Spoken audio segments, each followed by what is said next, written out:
Hi, everybody. Over the past few months, I've laid out a series of common sense ideas to reignite the true engine of our economic growth, a rising, thriving middle class.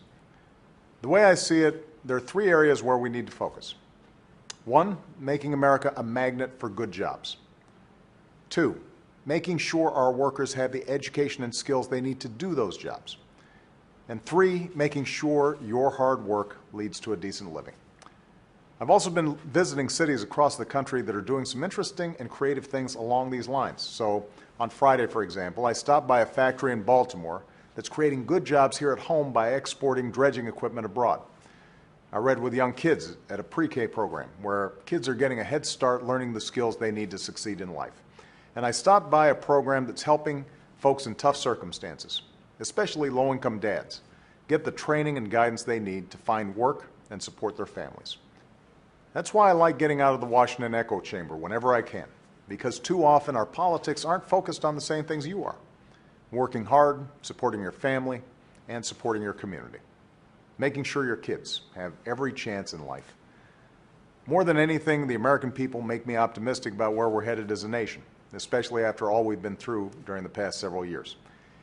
And that should encourage us all to work even harder on the issues that matter to you.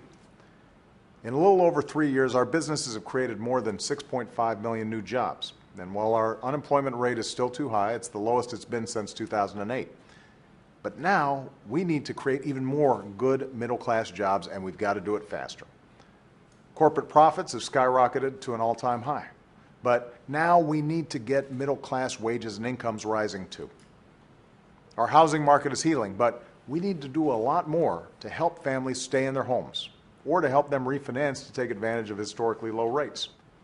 And our deficits, well, they're shrinking at the fastest rate in decades.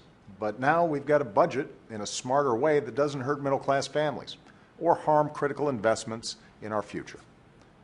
So in a lot of sectors, things are looking up. The American auto industry is thriving, American energy is booming, and American ingenuity in our high-tech sector has the potential to change the way we do almost everything.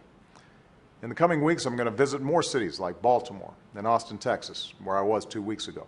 Places where Americans are coming together to strengthen their own communities and economies, and in the process, making this country better for all of us.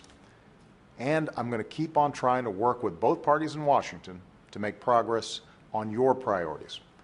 Because I know that if we come together around creating more jobs, educating more of our kids, and building new ladders of opportunity for everyone who's willing to climb them, we'll all prosper together. Thanks, and have a great weekend.